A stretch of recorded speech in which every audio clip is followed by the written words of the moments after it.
You're listening to Technomics, connecting you to insights on digital transformation and the marketplace, with your hosts Robin Ituli and Jeremy Nelson. The hosts' opinions are their own. Enjoy the show. The business benefits of having engaged employees seem pretty obvious when you talk about what that might mean. If you have engaged employees, you can have really happy clients. But getting to that, investing in that is a lot more complicated than it sounds. It's a lot harder to put it down onto paper. It's a lot harder to connect the dots of if I invest here, I will see reap the benefits for that here.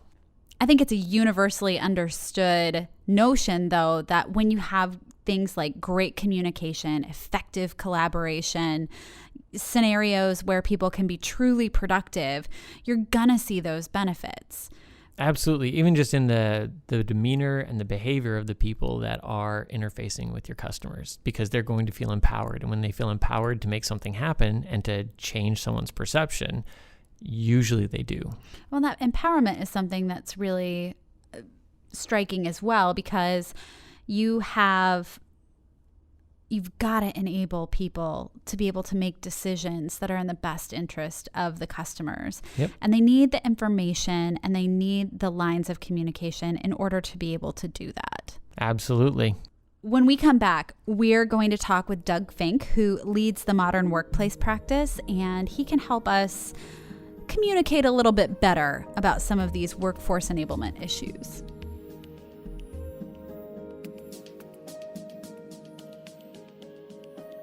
Your Dynamics CRM system is vital to your sales process, and more importantly, your business growth. However, think of how important customer insights are to your marketing teams, customer service teams, public relations, social media interactions, and the list goes on.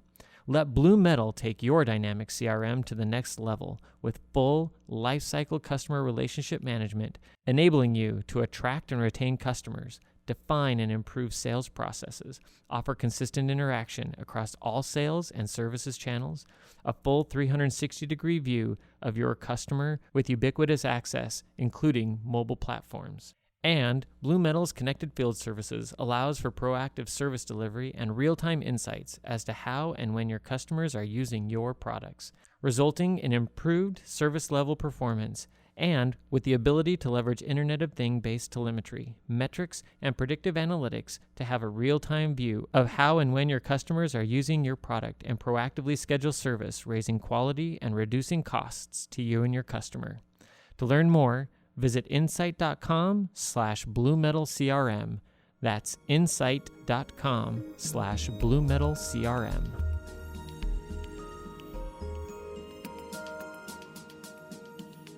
Jeremy, have you ever had just a really great experience with someone at a company? Like they were trying to help you out and they just did a really, really good job.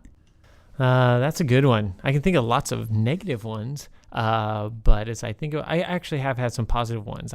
Again, coming back to the traveling, Southwest has some great support folks. Very engaged. Can I ask what they did?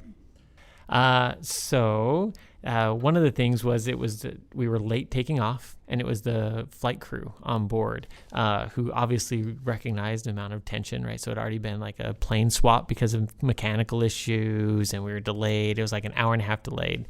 And the flight crew just muscled forward and really went the extra mile to kind of give an extra touch. Hey, sorry we're late. Gave out some free drinks to people. That and just always really helps. Yep, and just really went kind of the extra mile to try and smooth it over for something they had no control over. Did they make sure to read you all of the, okay, if you're going to be going to Chicago, we need to get you to this gate. Yep. Everybody, please. You got it. Yeah.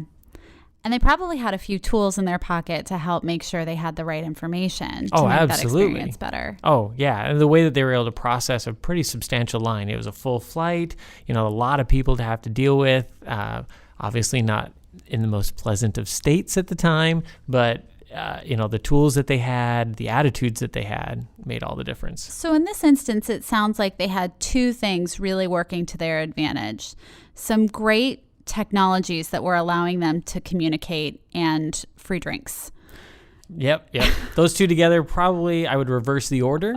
But yes, in terms of priority. Yes, I would. But all in all, those are the keys, I think, to their success. So all told, that means that when they had engaged employees, they were able to create happier clients, and it turned out to be a business benefit. If not a little bit of a hassle, at least it wasn't a total disaster. Yeah, it went from, it to a minor inconvenience from a total meltdown type situation. That's good. From DEFCON 5 to like DEFCON 1 or 2. Yeah, something like that.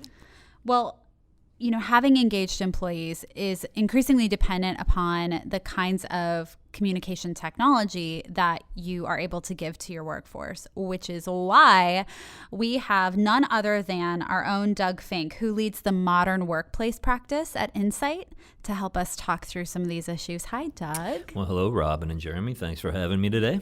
We're Welcome. so excited you're here. Because we've been talking about workforce enablement this season. Last season on Technomics, we discussed customer engagement, and we had some phenomenal ideas come out of it. And a lot of them had to do with customer service and what the employees were doing. And I feel like we're going to have some nice crossover back to season 1 in this conversation as we talk about what do we need to be giving employees so that they're able to carry out that customer engagement mission? Yeah. I mean, I think it's going to be exciting. This is an area I'm super passionate about. I think there are a lot of pieces that go into kind of driving success in organizations, and this is a very important piece of it. It's very personal, so I think I'm very passionate about it. So let's start with a fairly lofty question, but why is there such a huge gap between companies' top priority of engaging customers and one of the arguably the biggest driver of that priority, which is engaging the workforce with the tools they need to do exactly that? Well, it is a lofty question, I think. I think it's tough these days. Probably when I talk to customers and even business partners, the biggest challenge they face is trying to get the right talent in the right place. So this talent pool has gotten a lot smaller, I think, at the really top levels of the talent pool. So retention and attracting that talent is very, very critical. It's very hard to do, I think. So I think identifying that gap is tough. It's a balance between actually finding ways to be profitable and achieve your business goals, but making sure that you're making your employees happy so that they want to be engaged and drive those happy customers. So I think that's a huge challenge for people, but they've got to find somewhere in the middle. So where does technology play into that? Like, what are the drivers there? What knobs and levers can you toy with to try and, hit the sweet spot with engaging the workforce? Well, I think there's a lot of conversations going on about this today. I mean, things like the consumerization of IT, you hear a lot about. I mean, it's almost overused, right? The whole millennial conversations. We know that this new workforce is much more talented than probably we were 10 or 20 years ago. They've got all the tools. They've got Xbox. They've got lots of techno capabilities. So. I love that Xbox was first on your list. Was that a plant Boom. from Jeremy? Prepped. We're playing Pokemon Go after we walk out the room here, by the way. But we're finding ways to use those talents, right, that they grew up in the gaming world and take those into the workplace. The problem, I think, is that, this consumerization of IT really talks to the technology we have at our fingertips with cell phones and video games, and not having that same capability when I get to the office, right? So that's the gap that we're trying to solve for. The companies that do, name a couple, maybe the Silicon Valley stalwarts like Google or Facebook. People love working for those guys, right? They want to go work there because they provide them all of the technical tools and experience to be happy. And clearly that drives, a perception around those companies, a brand, if you will, that's very positive in the marketplace. They show up very highly usually when we take a look at who's rating the highest in places to work, right? So I know studies have been done around, the top 100 places to work and how they drive profitability, what their perception of brands are, and that's really critical. So, I think it starts there. And it's interesting that you mentioned, a couple of key things there, right? So the phones and the Xbox as catalysts to, I think, some of the expectations. And when we look at companies like the Facebooks and the Googles, I think one thing that if there's a theme maybe across all those is communication, right? The way to collaborate, the way to bring people together in different ways that we see often in enterprises that are challenged with kind of unifying some of that messaging and unifying that collaboration? Yeah, I mean, typically when you talk about these sort of challenges, it's around, do people want to work from home? How transient are they right now? How do you supply the technology to enable that properly? There's other things that come into play there around compliance and security and other things you have to be careful with. But again, I talked earlier to that balance, and there's a certain enablement around tools and allowing them to, drive, to quicker decisions, to get products to market faster, the anywhere, anytime capability, being able to reach out and grab experts in the field rather than flying them into a meeting, perhaps, that face-to-face, communications. So there's a lot of technology we have access to today to make that happen. It's just been probably slower in the adoption phase in the corporate space than maybe people are doing at home. Again, I love to use the example of Skype, right? I mean, people have been in Skype with their relatives overseas for years and years and years, right? Voice over IP technologies, talking over the internet, providing video at virtually no cost to the consumer. Yet, look at the marketplace today. So few corporate institutions still have broadly or pervasive video technologies rolled out within their organizations that we know for a fact means really important things to the consumer.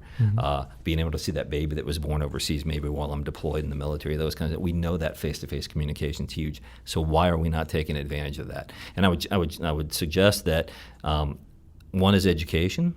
Clients and customers need to be educated on on how to get there. So it's the planning around that and the ability to execute. Again, there's a pretty small workforce that's capable of doing this in a seamless way, and I think that's where we want to come in. That's where we want to help people. We want to help educate them.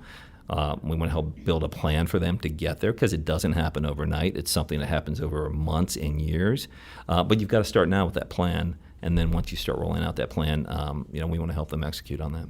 Is there, and just off of that, so you brought up video kind of video chat and video, meetings, virtual meetings. Do you feel like there is a general perception issue where I think there's a stalwart of people who are used to conducting business in person, right? Which drives a lot of travel and other barriers and things like that. And so it's challenging to convince them that a video conversation can be an adequate substitute for that in-person, face-to-face conversation. Yeah, no doubt, Jeremy. I think there's two camps, really. You have some of the older kind of cultures out there that I used to have a manager who used to say leaders need to be seen. Expectation was you're in the office every day, right? But the millennials, to not overuse that term already, but their expectation is I'm going to get up, I'm going to start working early in the morning, I'm going to crush 16 hours a day, and I'm never going to leave my bedroom, right? So I think you have to create an environment that supports both of those. I think you hear a lot about now. I don't know if you spend any time in Silicon Valley, but pretty much all of those clients have the very low kind of cubicles. They're very, work group kind of based. There might be a whiteboard in the middle and 4 or 5 cubes around there, and the expectation is people come in there and grind it out together, right? But then you also have the remote worker, and to get your hands on all of that talent we're talking about, you're not going to achieve both, I think, by one or the other. I think it's a combination of the two. Yeah, speaking of Silicon Valley, so again, for our listeners who are used to hearing me, that's one of my favorite shows. Love that show. We're tackling all of your favorite things. We've already discussed Xbox and Silicon Valley today. I am all smiles. If this was a video podcast, everyone would just see me glowing right now. This is just so great. But on Silicon Valley, the show, it was very similar, right? Where it was that hybrid approach that you were talking about. You had your core team, right, with your executives and your leadership and your core architects that had that physical same place. But when it came time to really ramp up and to be able to extend their presence and to bring in a massive number of developers, and this, obviously it's in a show, but is based off of some real world experiences and realities, is that they're initially stuck with that paradigm of, okay, well, we need to bring a whole bunch of these physical bodies in. Well, they're extremely expensive, and office space and all those things that come along with it. And eventually they end up using video chat. You have your core team right there to kind of, again, face-to-face, crunch it out. But at the same time, interface with maybe some of those satellite responsibilities where they bring in people from literally all over the world through video chat, and they have regular meetings through those video experiences, and it ends up obviously providing the experience where they were able to be successful and scale. Yeah, I mean, I think it's important to talk about two things there. One is, so agree, it's there's still this hybrid approach, and that leads to two things for me. One is the technology. How do you support a hybrid model from a tech perspective? And I think when you look at the technologies that we're spending a lot of time with clients on today, things like O365 or Office 365, which is really taking kind of those desktop applications and email that we're so used to out to the cloud. Things like Azure as a platform to do business on. That is enabling both the mobility and the ability to access, we hear it again a lot, any device, anywhere, anytime, but moving those things to the cloud for certain applications that make a lot of sense in that use case.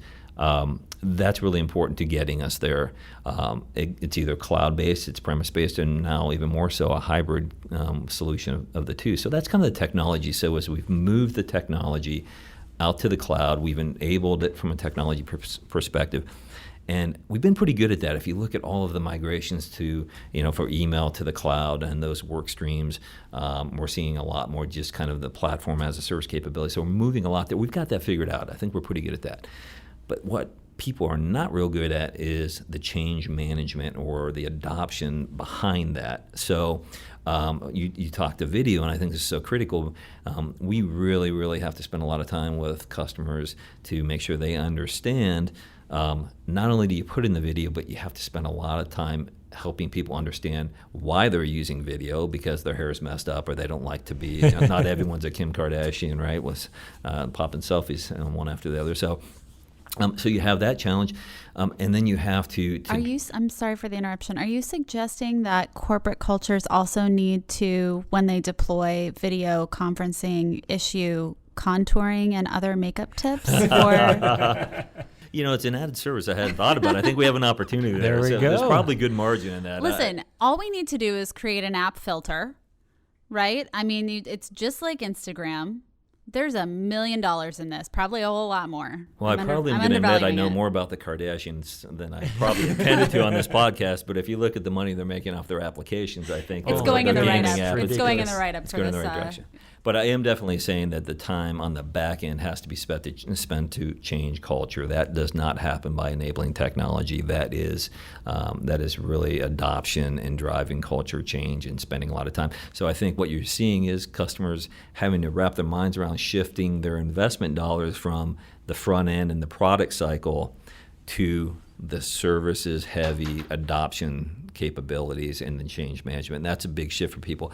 They haven't always seen value in that when it came to looking at the cost of a solution. But what we're finding is that enables utilization of those new technologies, and that allows them to be, kind of driving that happy employee kind of thing. Because I'll tell you, I just finished working on a very large client that moved to a soft phone capability. So their hard phones on their desk that you and I are used to picking up and talking through no longer existed when they came in on Monday, yet they had their laptop rang, they had a Bluetooth headset. Can you imagine anything more frustrating than somebody calling you, your phone is ringing, and you have no idea how to pick it up? That would be awful. Or when you did pick it up, you couldn't hear anyone, right? So these are kind of just the tenets of life these days, yet those no longer existed for a lot of people because they hadn't properly been educated on and enabled around the technology. So huge miss there. So those are really important, I think, making sure that your employees find a happy medium. Well, and it's also, you think about how quickly the technology is evolving in the workplace, and it's evolving at about half the pace of, the marketplace at large, right? So where a lot of people are just coming on to enterprise versions of Skype that are fully video enabled. Truth of the matter is you're probably looking at more of a Snapchat style application coming into view quicker than anybody wants to admit, right? There's a lot of communication that's evaporating or needing to have, what's your storyline? Are we going to have a storyline for this project? Can we fire off individual messages that are just, they can expire? and have filters that turn you into a piece of toast? Well, I will say, Doug and I work very, very closely together, and I work with a lot of his teammates, and one individual is very much in that camp. And I love getting on video conferences or just any conference because he's one of the first people who will turn on that video capabilities. And he's very much into kind of making it a little fun to try and drive some of that interest to get people to kind of embrace this. It, adds a little whimsy and, continuously having like little filters that puts Santa hats on or a little Christmas tree with blinking lights and a name tag across the bottom. Very creative individual who just really has embraced that and is using some of those fun, we laugh, but he uses some of those as tools to help encourage the enablement of that technology on a more wider scale. Yeah, I think the tools have the opportunity to lead, drive happier employees, I think, and then create a better perception with our clients and customers. However, I think there's another piece to these applications. It's the smart app kind of mentality that. If you look at a model that maybe we've used for a long time around call centers, contact centers, which we call now a lot of times customer care centers because we're kind of changing how we handle the customer. The idea behind that was allowing the application, i.e. an ACD system or a call routing engine to determine maybe which call center agent the customer interacts with, and we base that on maybe past interactions, scores, other things like that. So if your platinum level customer would call in, you want to make sure you're routing that call to somebody who's very good at handling, high-end cases, complex cases, high service levels, et cetera. So when you think about that, we've had the technology there for a while, but now we're able to kind of extend that to not just call center agents, but potentially everyone in the organization. Instant message as an example, where now we can begin to understand who's available anywhere, anytime, maybe what their skill sets are as we begin to attach things like disciplines and competencies behind certain individuals. Now we have a much broader way to interact with our clients and customers to drive the right person to the right client. These are some great perspective, Doug, and we're loving the conversation. So we're going to take a quick break, and we'll be right back with more Technomics.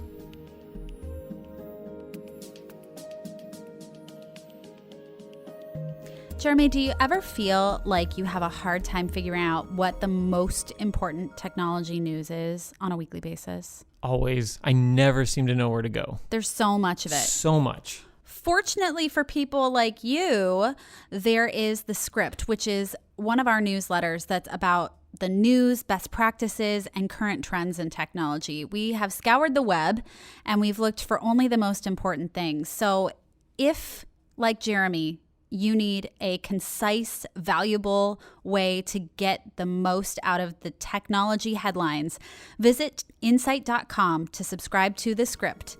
They're IT headlines worth repeating.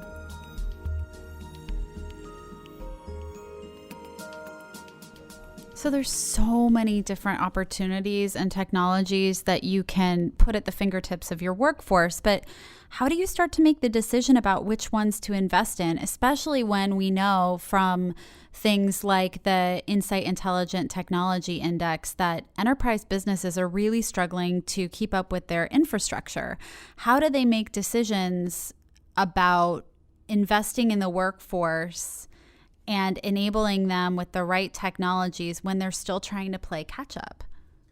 Yeah, that one's always going to be a challenge for customers. I can tell you how we typically handle that from a services perspective is, one, it starts with, like I said, really understanding their business first and foremost, because very few customers can go out and fix all of those very quickly. So it tends to be a lot of conversations with customers, understanding what their big business initiatives are, what funding they have available and how they prioritize that. And a lot of times that's very vertically based. Maybe in the healthcare space, there are a couple areas that will drive a lot of return on that investment very quickly. Financial sectors and education, other sectors have different models there. So I think it typically starts with really understanding their business, asking a lot of questions, understanding what's important to them, and then beginning to sit down with them and create a roadmap or a strategy for that. Road mapping is so important these days for us, just to understand really big building blocks and where they want to get to. It's kind of the old Stephen Covey, begin with the end in mind. I mean, that's really the simple. It's not that hard. You just tell us where you want to get to, and let's find ways to get you there that is digestible from a cost perspective and doesn't provide a lot of impact. Along the way there, it's pretty easy to go in and understand and measure some of that, the impact assessment, and help prioritize those. So that's typically, I think, where we would start. Jeremy, I know your teams do a lot of that work for us as well, and it's been pretty successful. What's the most exciting thing you see? Maybe that you're not working on right now, but boy, you'd sure love a project that involved it. What's that unmet need that you think is out there for a customer that you'd love to see deployed? Wow, that's a good question. I would say, just passionate around collaboration tools in general. I just, we kind of went through this, voice over IP capability and instant messaging becoming prevalent, and video becoming pervasive. But I think the silver bullet is when you put all of those together into a single kind of platform, and we're starting to see some of those come along now. We're taking a bunch of different instant messaging and video and voice tools and putting them onto one thing. Cisco Spark's one example I'd throw out there that's still fairly new in the industry. That when you look at now, all of your collaborations happen within a single virtual room, and they stay there pervasively so that you can go back and review those at a later date. You can make calls within a certain room as a team and begin to bring everybody in very quickly. That's just one example. I think the same, when I look at what O365 from a Microsoft perspective is, and SharePoint and some of the other tools, they're bringing that together in a way that I think will be very, very powerful in the coming weeks and months and years. So. Yeah, I think that's a great call. I mean, you look at the way that communications happen within any enterprise, right? It's voice, it's video, it's documents, it's email, and the tools that you mentioned do a great job of basically trying to bring all of that together to live under one umbrella. Especially if again, we're in this kind of conversations model where you have them hopefully in that room or that theme, if you will. So you have one place to go if you want to learn anything about that particular theme. Yeah, so you just pointed out, Jeremy, the biggest challenge we've had in this industry has been the silos that we've created with a bunch of great applications, right? Instant messaging, voice, video, and SharePoint, and content management, all of those pieces. So bringing those together, not only within a single vendor, but cross-vendor, and maybe taking that to the cloud as well. So truly we get to in anywhere, anytime capability. If I want to access email from a cruise ship, I can do that without my laptop, those kind of things. That's really where the next big leap here. Not healthy, though. Yeah. Don't recommend that. Don't recommend that. Yeah, if we're going to talk about productivity, let's respect the fact that some time off is critically Work-life important balance. Yeah. in this whole function. But agreed. So we'll work on both of those. But that's really, I think, the next big leap in technology is breaking down some barriers there and allowing those applications to work cross-platform. That would be big. Yeah, I think that's a great call. I love to quote, and do so with some frequency, and will do so now. I love to quote Marshall McLuhan, who is the rather famed communicator who said, the medium is the message. And, we've come up with so many different mediums that we do start to lose the message. And I think we're probably at an inflection point where we're going to be able to boil those back down so we actually can start sending true messages again through defined mediums. I mean, we talk a lot about the technology and how it drives happier employees, but there are ancillary benefits here that is something we've been chasing for a long time in the business world, and that's the reduced cost and really the truly driving up some productivity. And so those benefits are becoming real too. And I think in the past we struggled to articulate those in return on investment models. But I think we can really gather some hard evidence here in the coming months. So what's your one-liner to prove that ROI when you talk to a client? Give it to me in one sentence. Well, I think actually, I mean, the proof's in the pudding is probably the best line to prove this. Too many times our ROIs are talked about soft costs, but at the end of the day, we only care about hard costs, and I think that only happens through earnings per share and financial models and things like customer satisfaction ratings. And so, the reality of it is, I think the proof's in the pudding.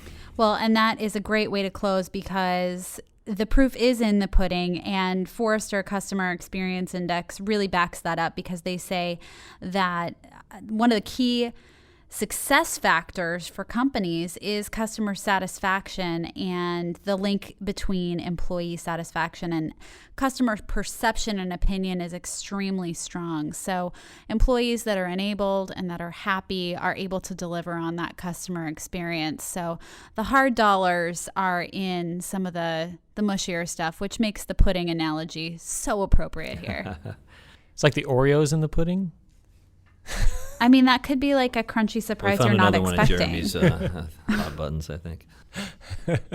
Oreos, Xbox. Man, I do not have very healthy things here. As long as we're not going down the route of like Flamin' Hot Cheetos, I think we're okay. Oh, that's another good one too. I love those in my burritos. Had to go there. Are you? Oh, man. Well, we have come to the end of another delicious and delightful episode of Technomics. Doug, we're so grateful that you took the time to come and talk about workforce enablement and how to create cheerful clients. Yeah, thanks for having me, Robin and Jeremy. Had a good time. We'll have you back. Awesome. We'll bring burritos. More specifically, Taco you Bell. will. I will. With Flamin' Hot Cheetos in. Thanks for listening to Technomics. If you want to find more episodes, you can download the podcast from iTunes, Google, or your favorite podcast provider. And for more stories on intelligent technology, visit insight.com.